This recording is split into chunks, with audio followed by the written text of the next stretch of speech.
Welcome aboard, it's Captain G. This is HBG's invasion of Italy. We are on turn 6, December of 1943, and the Axis have the initiative this turn, which meant they get to go first in all combat phases, including the air attack. So, bring you down here to the Ionian Sea, where the German Luftwaffe attacked everything Kesselring had against Task Force Z that was here in the sea zone at the time, transports and surface combatants. The Allies scrambled every fighter that they had on the map that could get here and then land in close by air bases. The Axis fighters got 3 hits, the Allied fighters got 5, and then the Royal Navy got 2 hits on the attacking bombers, and they got 3 hits, including 2 target selects, taking out 2 valuable Commonwealth transports, and then the 3rd hit, the UK chose one of their destroyers. So, since the Axis had committed all their air to this attack, the Allies, by sending their fighters here, were able to send their bombers somewhere else. And up here is where they sent their bombers. So the second air attack, all the U.S. bombers were aiming at the air base in Rome. The AA got 2 hits, so the U.S. lost 2 bombers, but the Allies were able to knock the airbase out of commission entirely. So it's out the rest of the game. It cannot be repaired, restored, or returned to service. So that was the air phases combat. We get to artillery, and neither side had position to artillery barrage the others. So we moved immediately into combat, and the Commonwealth Army moved into Trieste, while General Clark moved his task force in a blocking maneuver to keep them. The German 2nd Panzer was there to keep them from coming in after them and hitting them. And then they moved up in non-combat, all their reinforcements in the non-combat phase.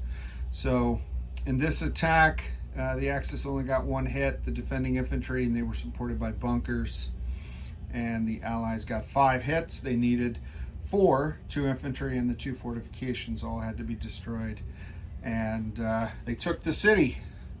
And that was the 5th victory city now in 6 turns to keep the Allies somewhat on track for their victory conditions.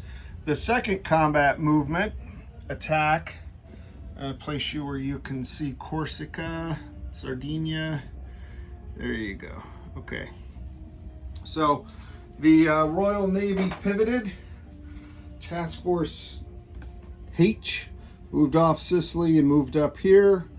And rather than attack into the city directly, the reinforcements from North Africa came up, as well as some U.S. forces. Those that had came on turn 5 moved up from North Africa, and other transports picked up U.S. forces and moved up as well. And we landed a large force here, heavy artillery, this Canadian 2nd Army, right up here on Sardinia, with supplies dropped off so they can move into Corsica next turn. And now all of the 10th Task Force cruisers and Force H's battleships and cruisers start in position to fire artillery. And then there's nothing stopping, of course, the German artillery from firing at Carbonia as well. And that is it for combat moves. Lots of non-combat movements, landing of aircraft, shifting the Indian Army across, move this tile, up here to Messina, sending forces across the straits.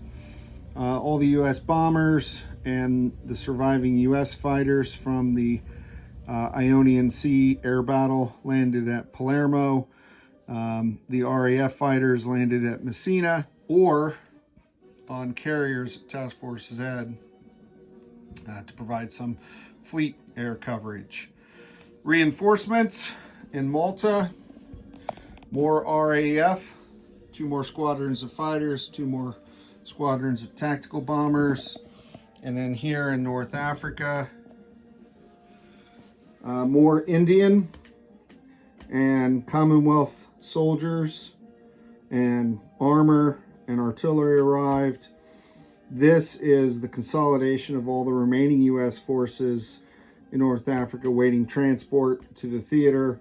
Here in Borneo, or Boneo, at this port, is where the new U.S. forces. So a lot more Rangers, more artillery, and armor for the U.S. For the Germans, non-combat, they continue to move their forces down the peninsula, fortifying. This armor force moved back to Foggia to guard that air base now, because if they lose this, now that they've lost Taranto and they've already had this base destroyed, they either have to move their fighters across the Adriatic over here to Croatia, or way up in Venice or Genoa.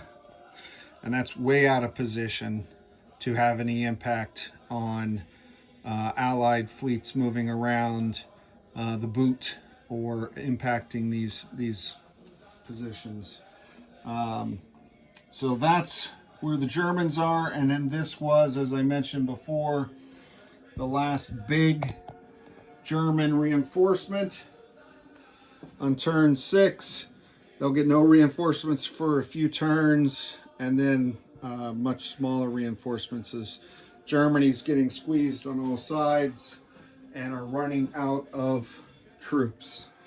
And while I don't have HBG's Battle of Kursk, I imagine at some point, if I'm able to get that, I'd love to play Kursk and this, and then give the Germans the option to continue to send those reinforcements to Kursk and try to win that battle rather than send them here in Italy. Or if the German player has to make the same decision and give up any hope in Kursk and send all the units that he's sending now and historically into Italy.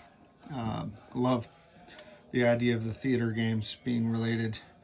So that's it. That is December of 1943, the end of turn 6. So the Allies have those 5 victory cities. And we're going to roll now for January of 1944 combat initiative. Subtract 2 from the red die. All right, it's a tie. Subtract 2, the Allies win. So the only thing that changed was the Axis rolled 3 less. And that gives the Allies the initiative in January. Next video. This is Captain G. Over and out.